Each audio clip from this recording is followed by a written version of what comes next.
There we go. Um, And 3, 2, 1. Hey, thanks for joining us on the KMC podcast. This is our a special episode that I feel very passionate about bringing to the community, and so it's going to be an awesome episode here. We're going to be talking about small church kid ministry, and what does that entail, and what are the challenges, the ups and downs for leaders who serve in small churches around our country. We know statistics show that most churches are 200 and under, 300 and under would be even generous in our country. And so the vast majority of children's ministry workers are serving in small churches and have challenges and are often overlooked.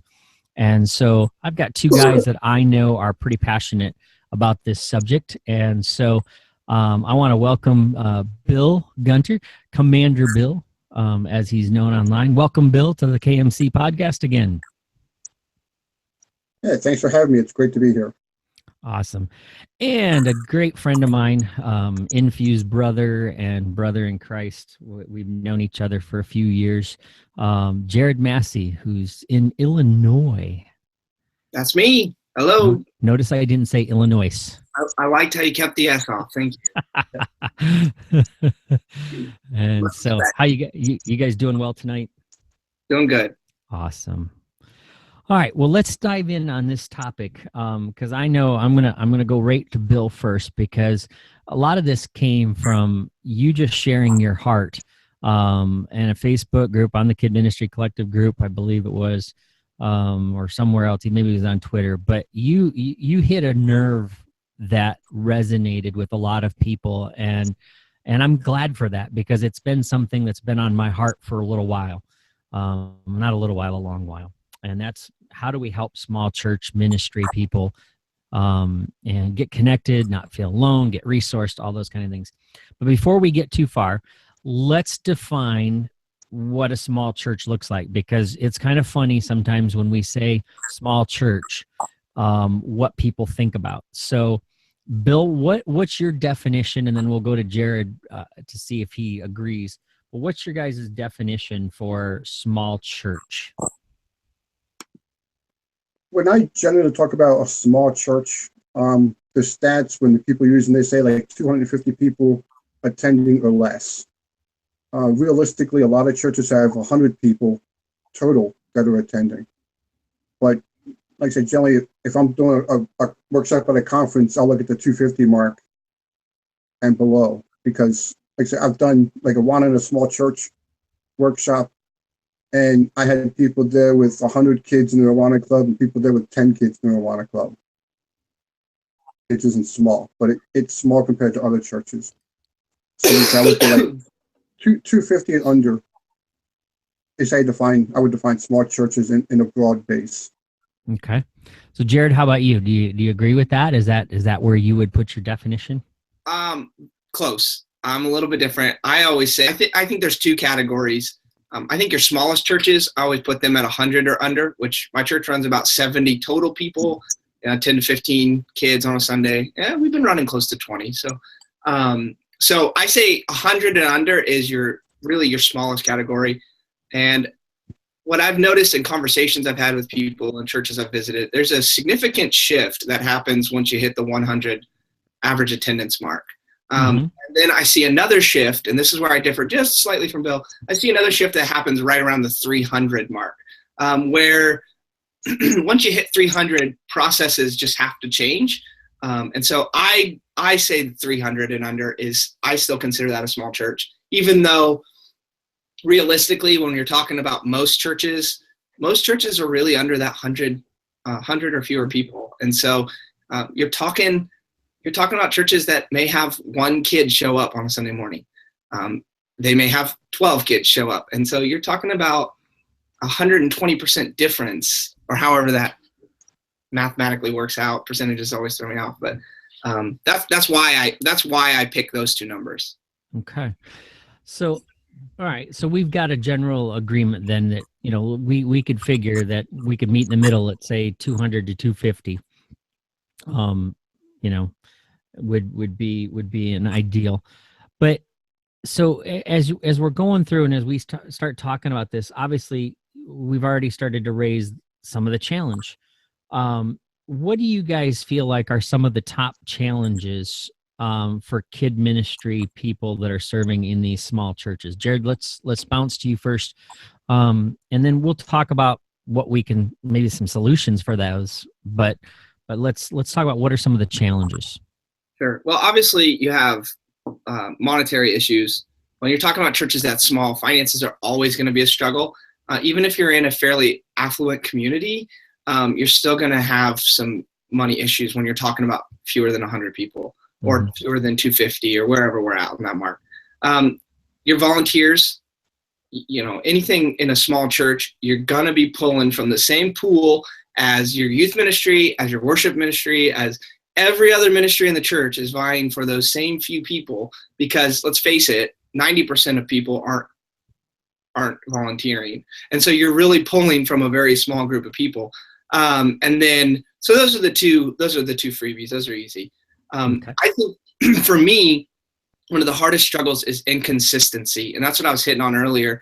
In a big church, you can program, and even if there's a flux in your numbers, your programming doesn't have to change. But in my situation, I have to account for that one kid that may show up that week or the 20 kids that may show up that week. And I really have to write two programs. I really have to be prepared for both circumstances. And so all of my games, I have to have a contingency plan. I have to prepare for the big group. So I spend a lot of time preparing for kids that aren't going to show up sometimes. So I think the inconsistency on both your attendance levels and your volunteer base, it would be a major struggle that small churches that we see in small churches that we don't see in big churches. Okay. So Bill, what do you think are some of the challenges, top challenges for small church kid work men? I'm going to dovetail off of Jeremy. I agree with what he says. I mean, it's finances, it's volunteer base that you've got to pull from, and also numbers. Like I said, you may have 20 on any given time. The one thing I found was my biggest struggle was the mindset of the people and the mindset of the volunteers, to get them used to, if you only have one show up, do the best you have with them, be prepared no matter how many people show up. Getting that mindset, and then you have the families that come in who may not want to be the only child in your kid's ministry. Oh. Your volunteers have them spend a night out if it's just their child. When your volunteers are ready to do that, and I've got examples of that, comes the mindset of your volunteers to be ready for whoever's there, not being discouraged, and not making phone calls to see who's coming. With young kids, maybe if I had youth that would call each other and say, hey, are you going to be there? No, I'm not. And a youth leader that said, well, nobody's going to be here. I don't need a lesson.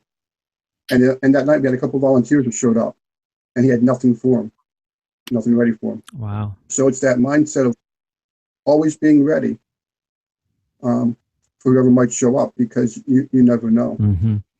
So let me ask you guys, because one of the things that just all of a sudden struck me is, do you feel like you're getting the curriculum, because most of the time it's written for large churches. Even the supposed stuff that's written for small groups is still written for a small group of 5 to 10 kids. So do you feel like that's one of the struggles that small church kidmen have, is that they have to work extra hard on the curriculum, adapting the curriculum? I mean, we all adapt curriculum regardless of what church size we are. We'll say that right off the top. But do you feel like that's an additional challenge for small church leaders? My temptation is to say, yes, it's so hard for us. But reality, I mean, I have worked in a fairly large church and used the same curriculum there that I use in my small church. And there might be a little more on my end now, but I think that's more because I do more by myself. Where at the bigger church, I had more people that were helping. But I think curriculum is so generic, and I think it really should be. I think it has to be because they're trying to reach a broad audience. But I think big church, small church, urban church, rural church, suburban church, wherever your context is, you're going to have to spend time editing your curriculum. So that's not something that I think is a huge deal. I will say, anytime there's an activity that needs, say, 5 or 6 volunteers in a big church, they need 5 or 6 volunteers, and they have 500 kids. That's easy to get 5 kids that are willing to step up on the stage. You're going to find 5 kids. In my group, if I have 6 kids, 3 of them might not want to do it, or 5 of them might not want to do it, And so there's that give and take, but I don't know that that's a major challenge. Okay, good. Bill, any thoughts? I would kind of agree, and I think it's a challenge for publishers because and to create curriculum for a small church specifically may not be profitable to a certain degree.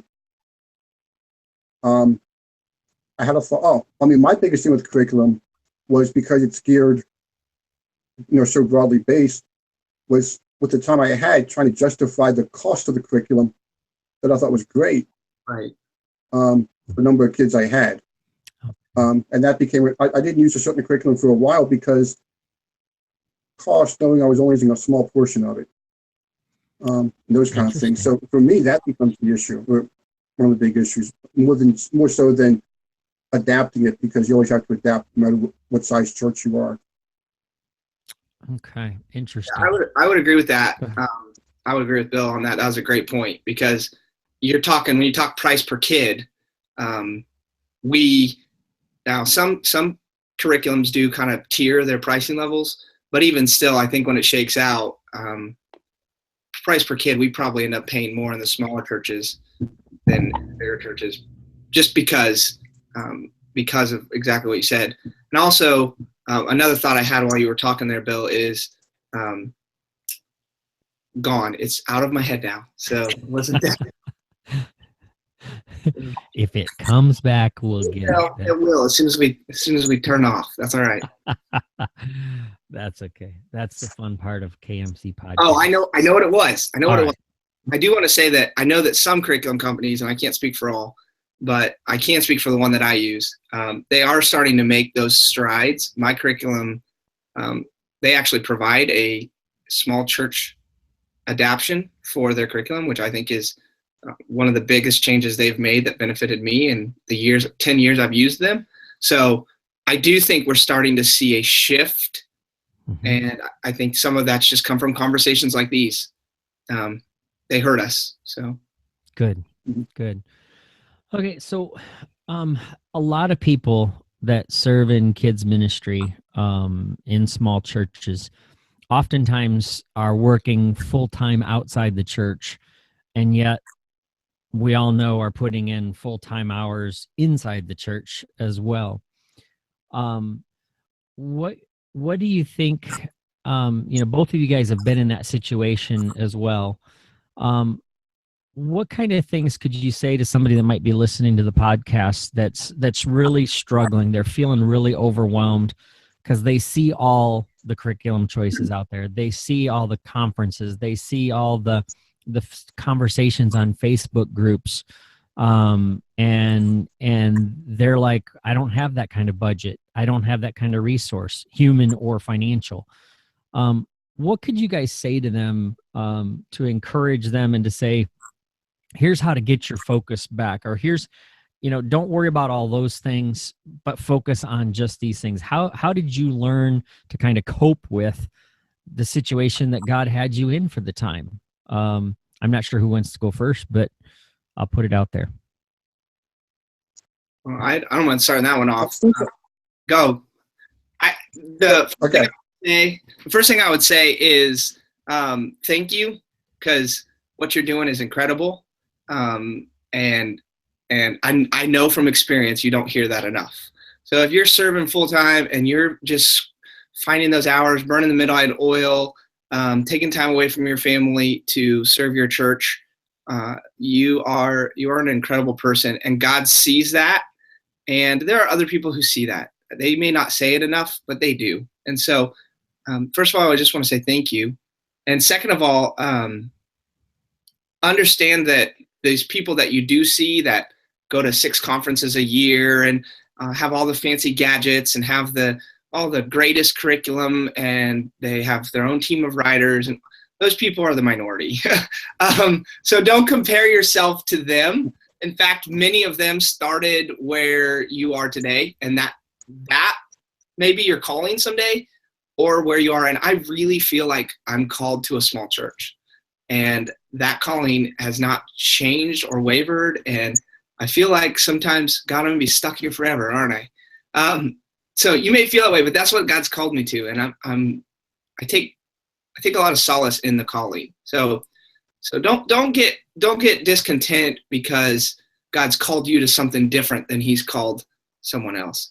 And then, as far as investing your time, the wisest way you can do it, I would say, first of all, invest your time in your own family if you have one. Because oftentimes we look at the church schedule first, and don't do that. Second of all, invest your time in partnering with other families. The Sunday morning program will always be the most important program, in my opinion, in any church. But what happens at home during the week has far greater impact. And so we need to invest our time first in making sure that's effective. And then the Sunday morning experience should gain energy and momentum from what's happening during the week. It's an ideal. It's not a reality a lot of times, but it's still where we should focus most of our energy. So that's in my opinion. And then when it comes to the conferences and the big what-to-dos, go to local stuff. These are people in your demographic region. They're people oftentimes, if you're part of a denomination, there's probably denominational trainings and things. These are the people that most relate to your situation, and they're local. They might even be close enough you can go get a meal once in a while. Connect with them, because you're going to go to a conference, you're going to get a lot of great ideas that you can never use, and you're going to waste a lot of money doing it. And I like conferences as much as the next guy. I'm an extrovert to the extreme, but I would recommend the local stuff over a national conference if you have to pick. Good. Bill, what do you think? Yeah. People on Facebook are always saying, if I can only go to one conference, which one should I go to? And then everybody lists their favorite conference, whatever it might be, from the dozen or so that are out there now. And my advice is always, if you're using a certain curriculum, if you can afford their big national conference, do that. If not, like Jared said, do something local. There are a lot of organizations around the country now that's doing local conferences. And the big part of conferences is networking with people. And if you go to a big national conference, you're going to meet a lot of people, and you're going to forget most of them the next week. If you go to a local conference, you're going to hook up with somebody, maybe find out they're down the street, similar situation, then you've got somebody you can talk to when you're facing a difficult situation in the community or whatever. There may be connections you have that you can help each other out. And I mean, I still struggle to a certain degree, feeling like a second-class citizen, having never served full-time in kids ministry. Because I would go to different workshops or conference, seminars and things, and people would ask, and I'd say, I'm just a volunteer. And they're like, no, I don't feel bad because you're a volunteer. And I wasn't. I'm okay with being a volunteer industry and all. The point I was trying to make was, when you talk about doing something Tuesday afternoon, I can't do that because I've got another job, those kind of things. Right. And like Jared said, it's knowing your calling, it's knowing your place. Because I would love to be in a full-time position in a church with 100 or 200 kids, that I'm leading. But realistically, that door hasn't opened. and I'm able to reach out to 10 or 12 kids at a time. The one thing I always try to tell the Kidmin leader in a small church is church. If you want, visit one time. And every Sunday say one thing from the platform. Attend a small group.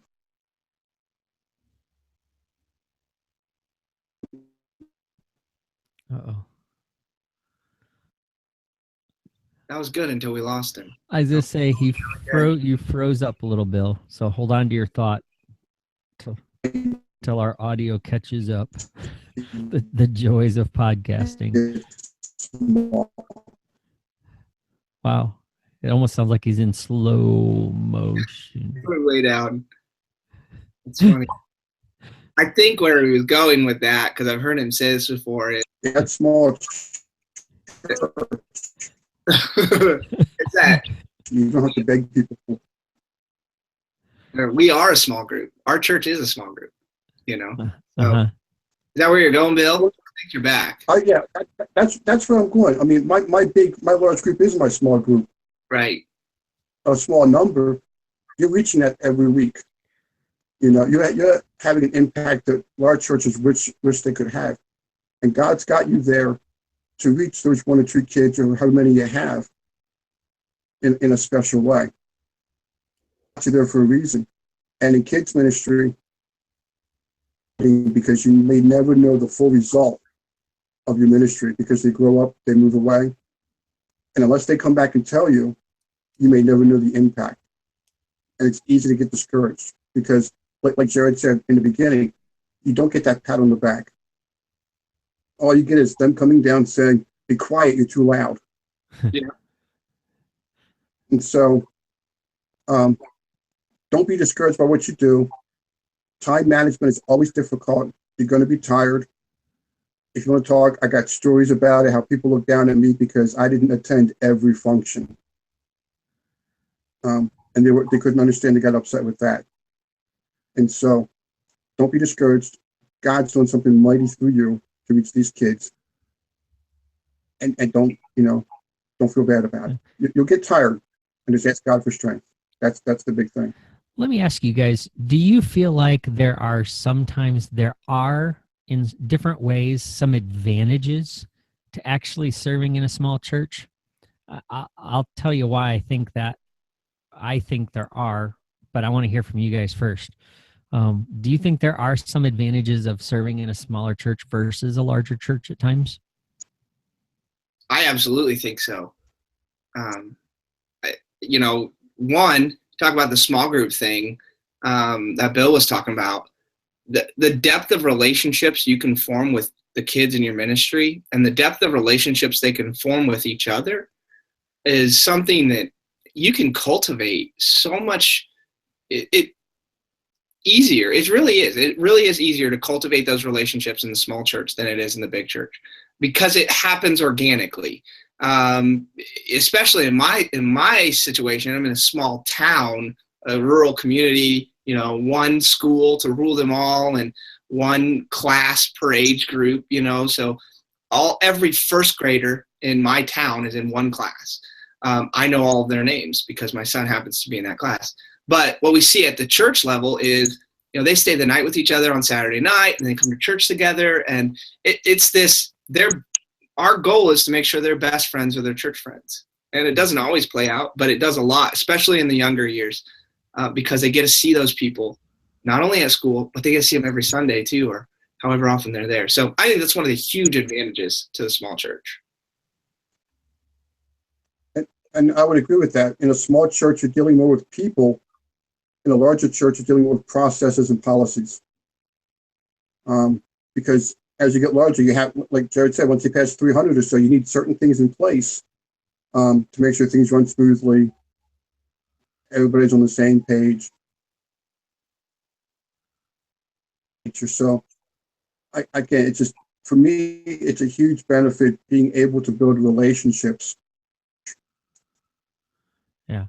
Well, good. You guys hit on one of the things that I was thinking about is because I've served in some small churches, and my father pastored in a lot of small churches.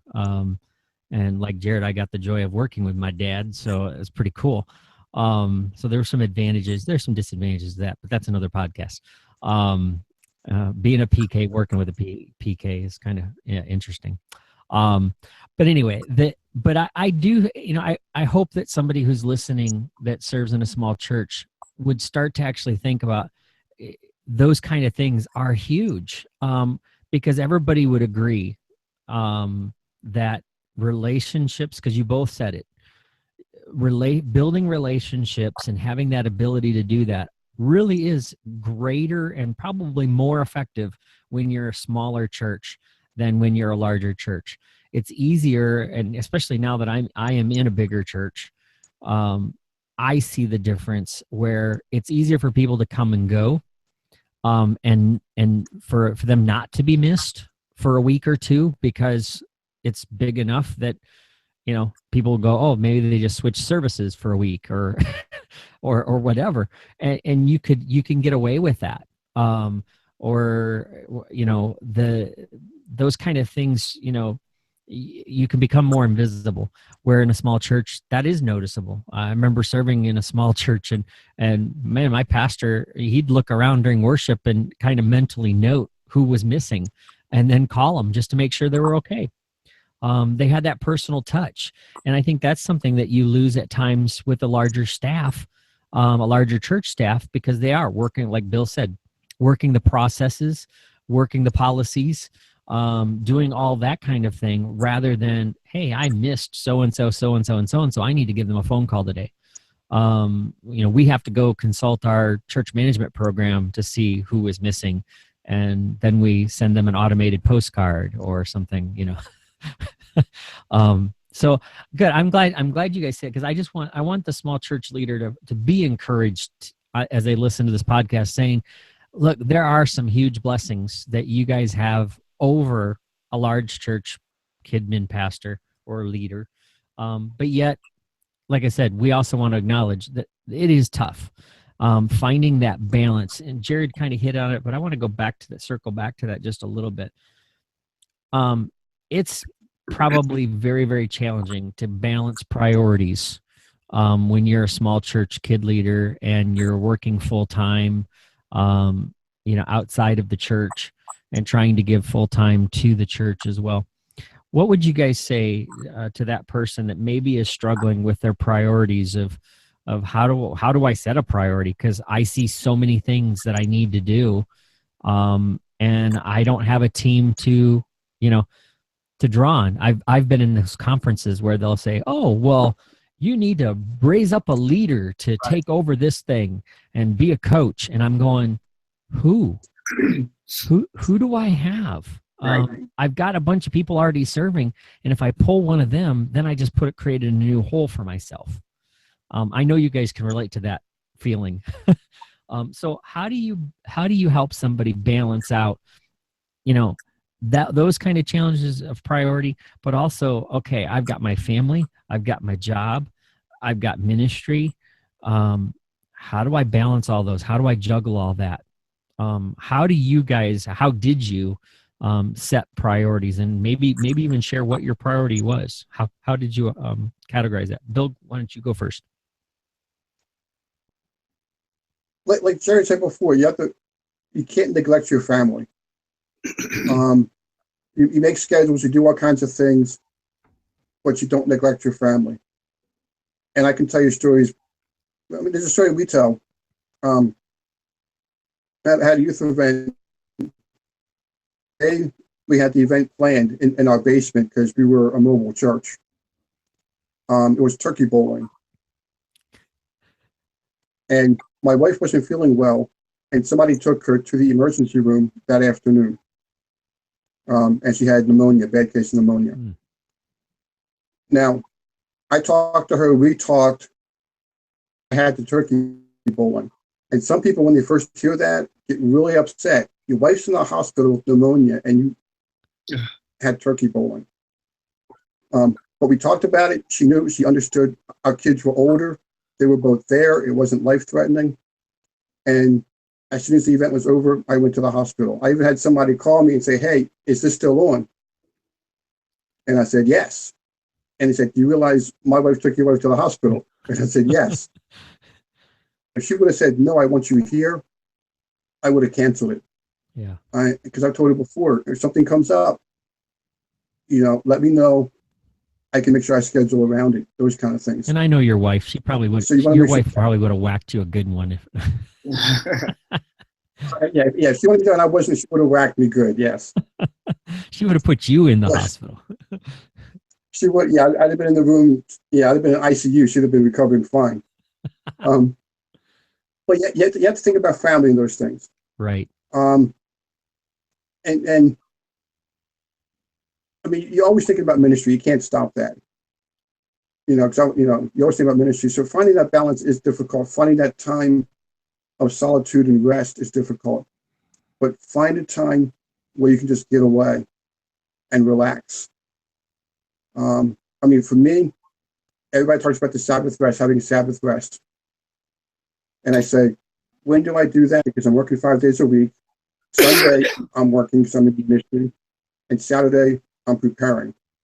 So when do I get a rest? Time to take that rest with God. If you don't, your body's just going to shut down and it's going to make sure you get that rest. But it's difficult. Know your boundaries. You have to know what's difficult. People will get upset with you if you say no at certain times. But explain it. Create those boundaries. And just don't get carried away. Years ago, I made a rule for myself that I don't start anything after 9 p.m. Because I'd get there, I'd say, oh, another 10 minutes and I'll have this. I'm still working on it. I was like, oh, but I'm so close, another 10 minutes and I'll have it. And before I knew it, was 2 in the morning. I had to wake up and go to work the next day. Wow. So, yeah, so at 9 o'clock, I don't start anything new.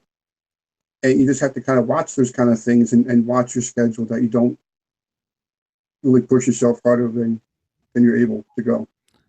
So you've set some non-negotiables for yourself to say, here's my boundaries, right? Mm-hmm. Okay, good. Jared, how about you?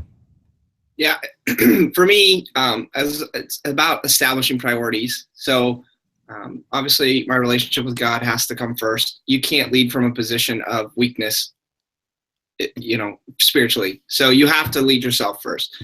My wife will always come second. My children will always come third. And then ministry and everything else in life comes after that. And ministry generally is the next thing. It's not always. There's seasons in my life, and I think in everyone's life. There's flexibility. But that said, my family knows that because Dad is a pastor and he has ministry responsibilities, even though they're still my priority and I still make sure that I spend time with them, there are times they have to make sacrifices. That's just part of it. And I don't feel guilty for that, and I don't apologize very often for that, because that's not a ministry thing. Even though you like to blame ministry for a lot of things. If my kids feel like they're not getting enough of my time, most of the time it's not ministry's fault. It's everything else that I've prioritized. So let me give you an example, though. My dad worked for the electric company when I was growing up. He still does, in addition to being a pastor. But my dad worked for the electric company. And because of that, he was a lineman. So if there was a storm, I knew my dad may not be home that night. I knew he may be out working. If it was a bad storm, tornado or ice storm, I knew my dad may be gone for, a few days. And he worked in Iowa. So you get up in northern Iowa, you can get some really nasty weather that can knock power out for days. Now for me, growing up, sure, it stunk when my dad wasn't around. One night my dad got called out on Thanksgiving in the middle of supper. I still remember that. It was not all that long ago. But for me, other people being warm and comfortable was more important in those moments than having my dad there. And I recognize that as an important sacrifice that we made as a family because of my dad's job. And so we've tried to instill that in our children too. I'm not always going to be gone, but I am tonight as we're recording this. I had to leave my kids. They're eating supper. I'm here. It's just a sacrifice, and we're okay with that because when I am home, I'm going to make the most of that time. And before I left, I made the most of the time I had with them. So prioritize. Like I said, I put my family first. Now, when it comes to ministry-specific priorities, I already kind of talked about that. But let me just say this. If you're in a small church, you have freedom to not do everything. I don't care what your pastor says. I give you the freedom to not do everything. Thus says Jared. Because here's why. You can't. You cannot do it. And raising up the leader to take it over and reproducing yourself, every leadership guru in the whole world, including one of my favorite, Jim Weidman, they're all going to teach you that. But when the reality and the ideal don't always match, you just have to look at things sometimes and say, at this season right now, I can't and I won't. Because here's the way I look at it. If I don't do it today, but it adds 10 years to my life and my health, then that's 10 more years that I can serve. But if I burn myself out and ruin my health and ruin my faith and all that thing, if I burn out before I'm supposed to, then what was it worth? Right. So for me, you cannot do everything. You cannot do everything the church down the street is doing. If they're doing a good job at it, then just let them do it. Yeah. Because there are enough people that are not serving Christ right now in your community that if they want to go to that other church, you wish them well, and you reach the ones that God has called you to reach. And that they may be looking for an entirely different program, and you may be just the person to do it. Yeah. Why do you go ahead, Bill. Go ahead. That, like I said, people at the church I was at didn't realize I was part-time or just really just a volunteer for the most part, because of things that were done. I even had one person one time when they realized I was part-time was surprised at things that were done. Person, when they realized that, said, well, and I'm like, dude, you can't do that because I can't do everything a full-time person would do. Right. Patient that people put on you. And like Joe said, don't take that on. You've got limitations, and so don't let other people pile things on that they expect you to do that you just simply can't do. I think that raises a good point, and something I think we ought to talk about is how do you clarify those expectations? Because that can be a real challenge. Because like you just said, I know some amazing kid ministry people, just like you two, who, you would know by watching them that they weren't on staff full time.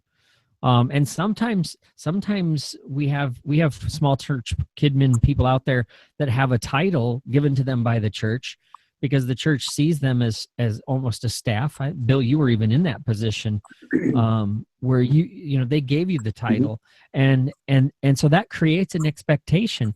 So how do you guys set clear expectations with the body when you're in a small church, whether you're working full-time for the church or part-time for the church, or you're working a full-time job and serving at the church? How do you set clear expectations?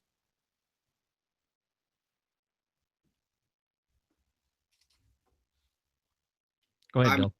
Okay, go ahead. Yeah, go ahead, Bill. Okay. It's difficult. I mean, I just ran the programs and ministries I felt were needed and necessary, but other ramblings come into it. And if they were trying to push an agenda or push things that they thought we should have, I would just give the reasons why I thought it, would just simply say, I don't have the time for that. And there were some things I was asked to do. I just flat out said, no, I'm not going to do it. And I did catch some pushback. Mm-hmm.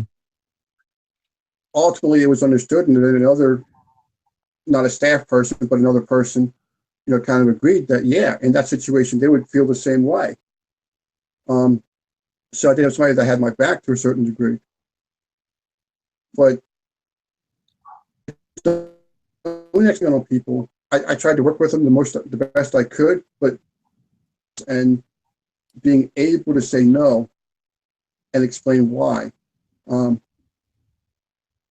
I can't do that because I'm working overtime, or I can't do that simply because of whatever. It's just the time or the resources just simply aren't there. So when they kind of have certain expectations, you kind of bring them down to a realization that, hey, it's down the street, we can't do that. Sometimes I have the Superman complex, and I think I can do a lot. Sit back and wonder what happens when Superman takes off his cape. You know, when he's done great things, and then you fail in one spot, how do people respond? And that's the hard part. Yeah. The expectation that somebody has. But that's when you realize that you just can't do it. You can't do it all. And you learn to say no and create those boundaries and things. People. Good. You know, in a small church, you may have a very, very visionary, strategic pastor, and he may have very clear expectations of what he wants the children's ministry to look like, and he may communicate those. That is not a skill set that is specifically reserved for large church pastors, but it really is required of large church pastors. And small church pastors can get by with not being as strategic at times. And I say that respectfully, so I hope you guys understand. Yeah.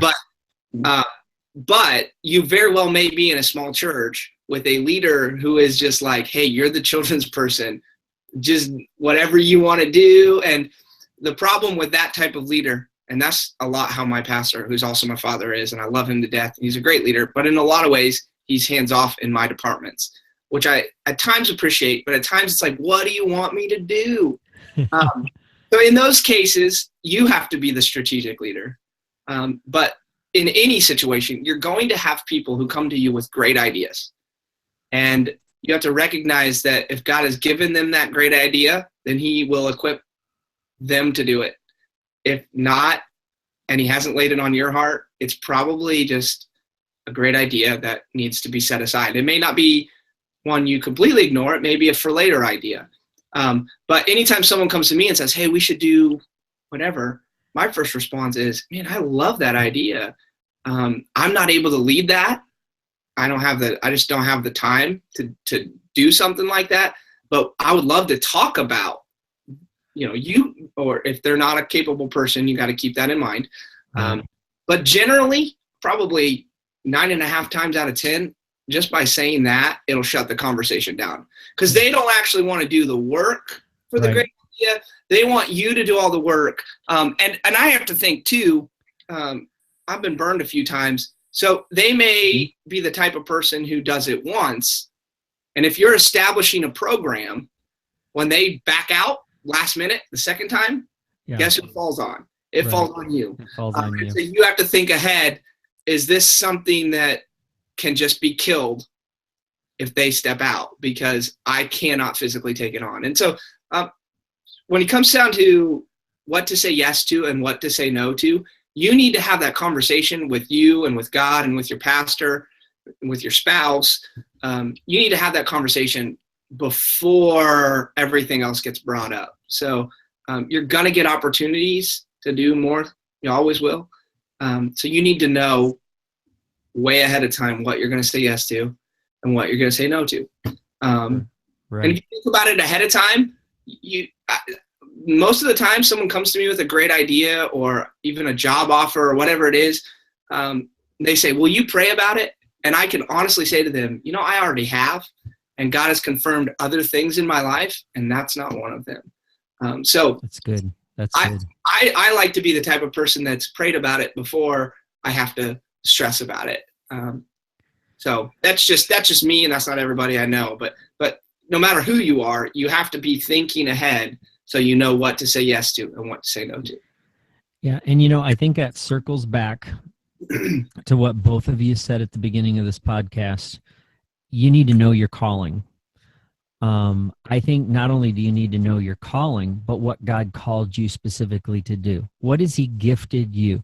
Jared, you and I both have the same mentor, Brother Jim, and he always comes into us, do only what you can do. Right. And the rest, either give it to God or give it away to somebody else, and don't worry about it. And so, and Bill, you said it too, having those clear expectations and learning to say no. I can't do that, or no, we don't have the resources, or no.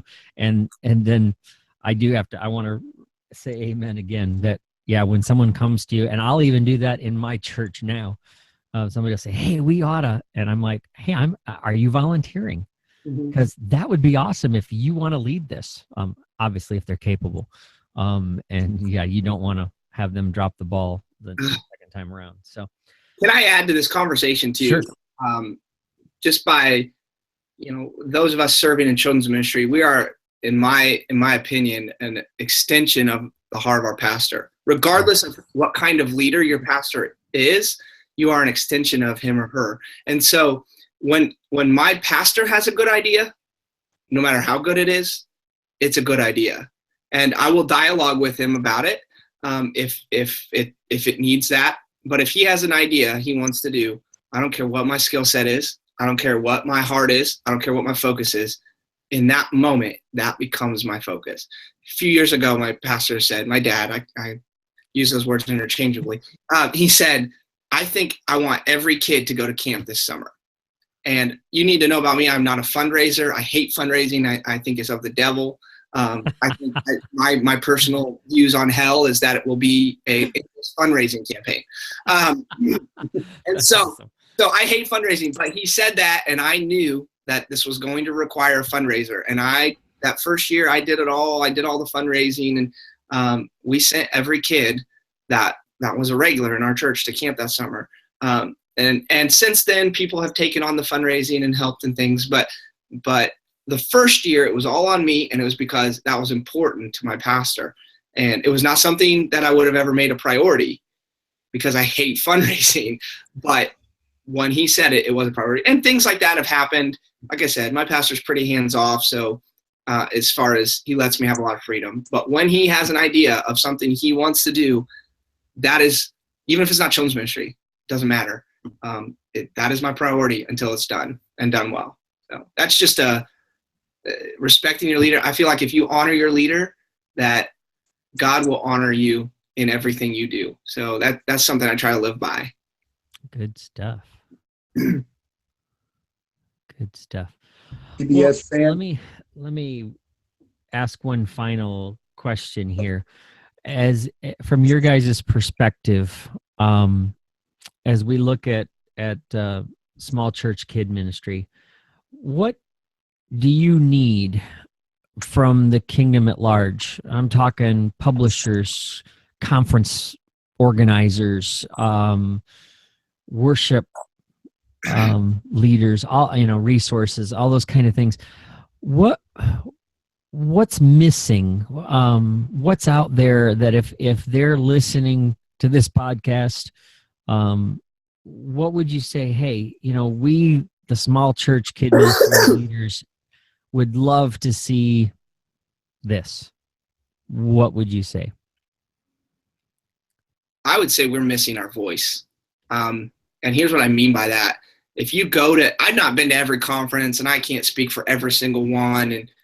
But the ones I have gone to, I've made an effort. I've spent, for me, an enormous amount of money oftentimes to get there.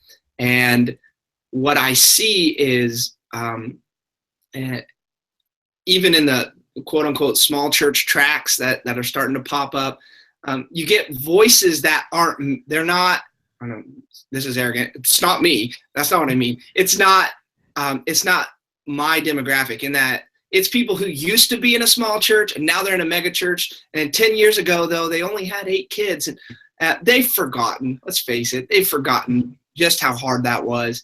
The one time I sat in a conference session specific for small churches, how to do a family experience event in a small church. And this gal got up there. It was a good presentation, but she kind of lost me. One of the first things she said was, when we started ours, we only had $1,000 budget for our first one.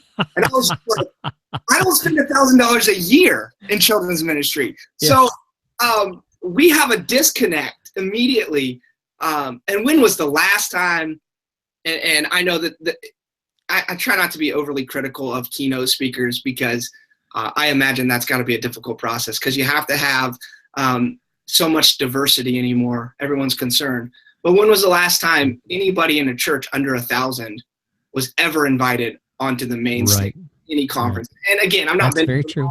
Maybe it happens, but you've got to imagine we do have some really great leaders, speakers, communicators, yes, strategists that are called to small churches. Some of them, not even vocationally, they're volunteering. Right. And so maybe not a keynote at some of your major conferences, but definitely at your smaller conferences, look for opportunities to get that great leader, because as we started off with, a majority of your churches, that's their background. Right. And the big churches, they're thinking small groups right now anyway. They can learn a lot from how small churches operate. And so there's a lot of give and take in that. They can learn a lot from doing more with less. That I think we all should be good stewards of God's money, regardless of how much we have. So learning how to do more with less is something they can learn. And so those are things that, for me, if I'm looking at a list of conferences and I see one that I know, man, this guy's in a small church, he's gonna really speak to me, I'm gonna go to that conference before I pick any of the others, because for me, that's what I need. And like I said, my curriculum company, they have a kind of a small church version of the curriculum now, which I greatly appreciate. But those curriculum companies that are be thinking, will this work with 3 kids? Are we going to write something that won't work? Are we going to write something that someone has to completely scrap? Or are we willing to create alternatives when we want to have a different game? Are we willing to put an alternative in there and just, hire someone who's, even in big cities, there are small churches. Right. You can hire someone who's a curriculum writer that serves in a small church, get their perspective. So for me, it's all about that voice. If you're in a big church, I would encourage you to talk to a small church or community and say these words: what can I do for you? And then whatever they throw at you, look for an opportunity to do it. They may say, man, we just need a puppet. You go, I got a closet full. And look for opportunities, because I can tell you, I am only what little success I've had in my church, I've had because of bigger churches and people more resources than me that were willing to invest in me at wonderful times in my ministry. So those of us that serve in larger churches, we need to start seeking out smaller churches and saying, hey, we're having this event. Why don't you partner with us and come join our family VBS, because we can do it together. I think that would be a huge thing. All right. So Bill, dive in on this. Well, it's interesting you say you should partner with other churches and stuff, because that, what most of you don't know is that when my pastor tasked me to come up, have a summer camp for VBS the next summer, I partnered with Tom and another church, my small church, to have a summer camp together. And they might have had 15, 20 kids, and I had 3. But that enabled us a camp program by partnering with them. So partnering with another church is huge if you can do it. Big scale. And it's you don't see. He gets his words of wisdom and he Kidmin leader up on the platform. The small towns are maybe not seeing the success. There it goes. Oh. Well, I like Hang on, Bill. People. Hang on, Bill. You're freezing up here. Okay. We'll catch you here for a second. All right, there we go. All right, he's back in here. All right, continue that thought. It's like people from a small church that only have 10 kids because they don't have that big ministry when they're doing amazing things with a small amount.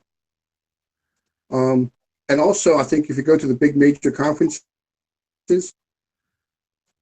you probably don't have that many small churches represented because of it. When you look at $1,000 to go to a major conference, a 2-3 day conference,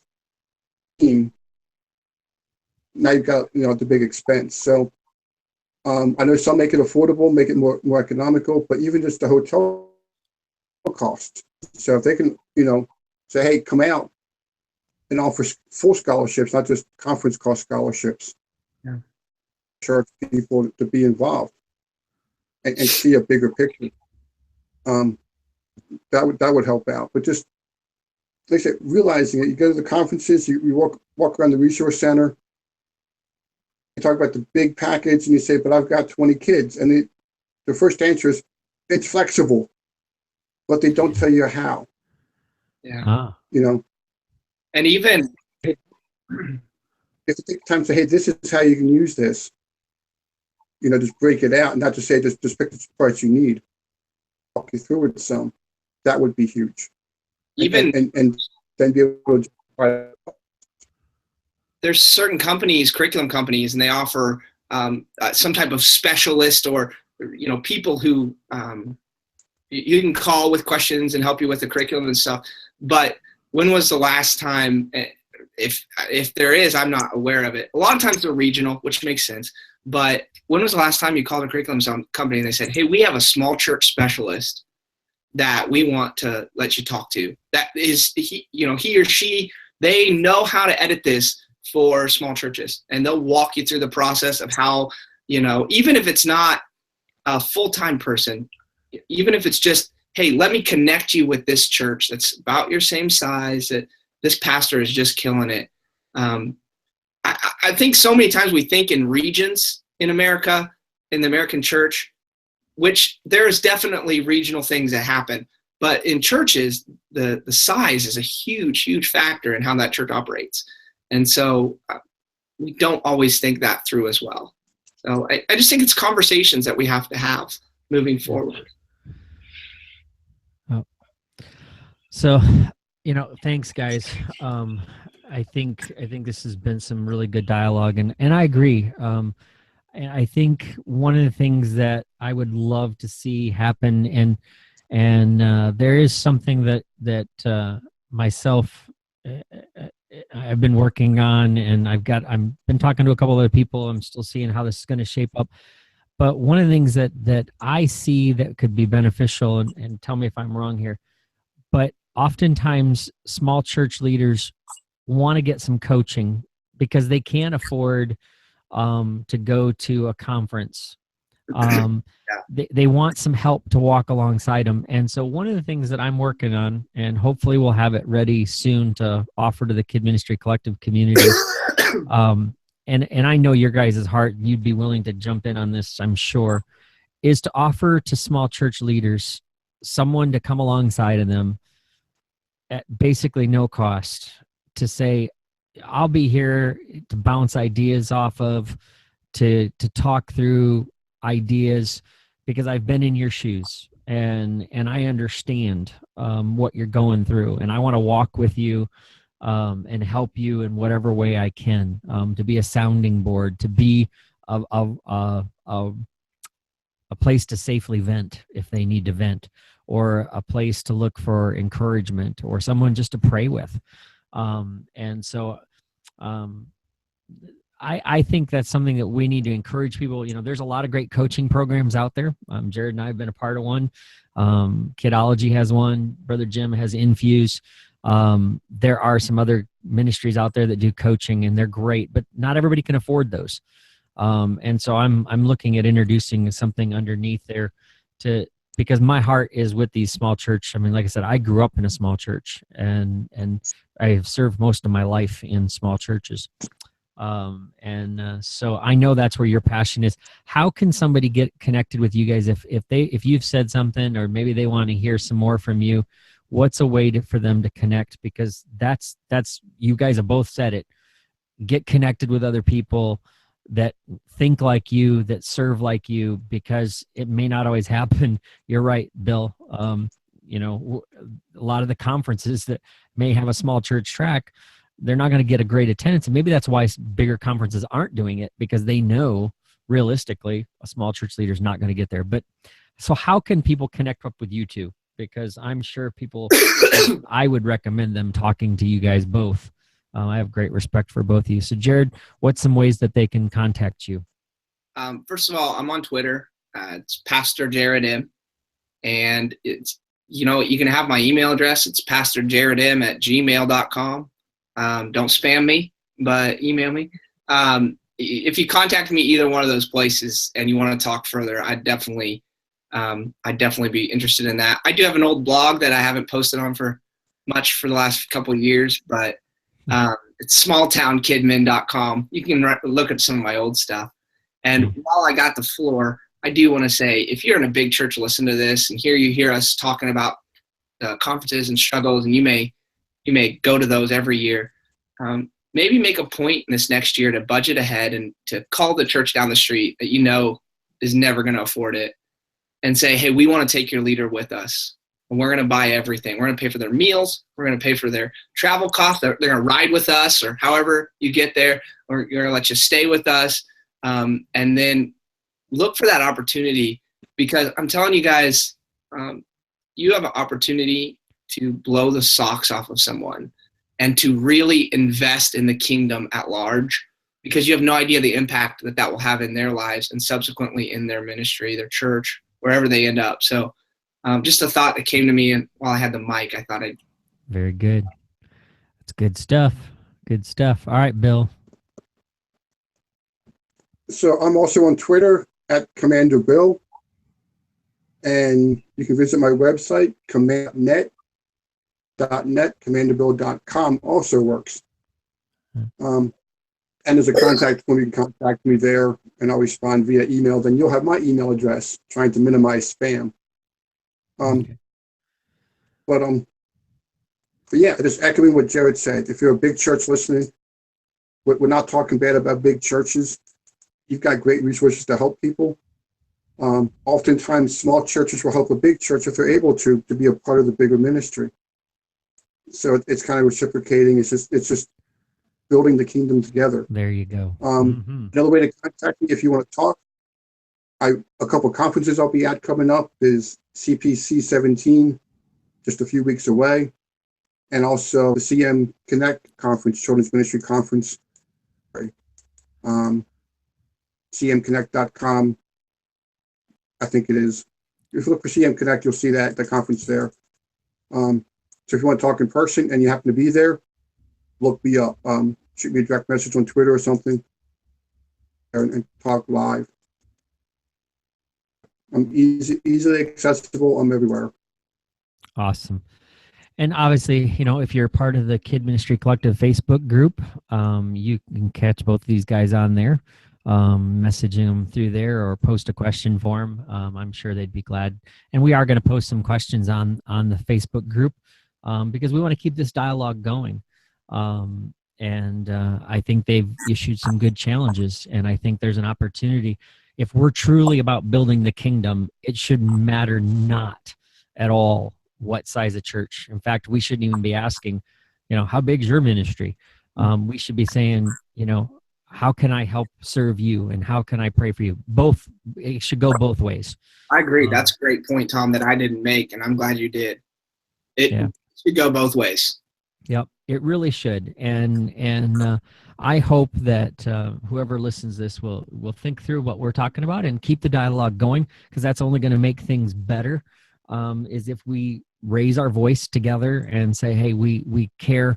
If we truly want to reach the world with the gospel, it's time for us to join arms, regardless of what we're doing as brothers and sisters.